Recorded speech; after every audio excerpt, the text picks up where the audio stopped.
Here's a common problem. You stroll into the local supermarket, you gaze into the butcher's case, and you notice that your favorite steak are on sale. Naturally, you want to load up the freezer or refrigerator with them, but how are you going to store that steak when you get home? How are you going to make sure that the steak that you buy today is still going to be good in a couple of days, whether you store it in the refrigerator or choose to freeze it? So I've brought in my expert's expert. Let me ask you a question. I'm sure you get this from customers all the time.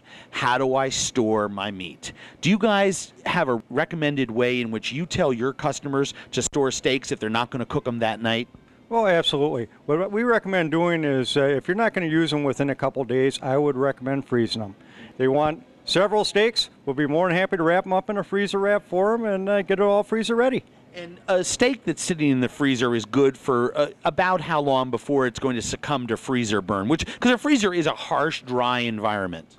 Well, what I recommend doing is on the freezer burn issue, you know, if it's wrapped up properly, you'll be able to keep it for about 6 months.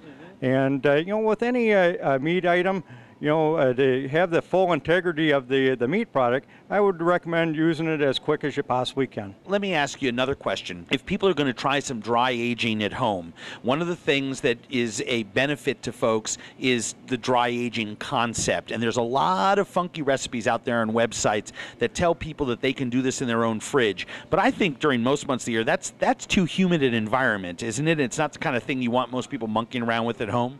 Well, when you're dealing with dry aging and you get a humid environment, you're going to have molding issue. It dries the meat. We do it for a minimum of 12 days, and it's going to break down the muscle tissue on it. And with a dry aged product, that's bringing the best steakhouse right to your house. So buy your dry aged product, then you don't have to worry about the monkey business. And if you do it at home, you're going to have to cut away any grain or molding that's on the outside of the meat. That is correct. It's all about how long you're going to keep it. We say buy it, use it, right? That's correct. 3 to 6 months? 3 to 6 months.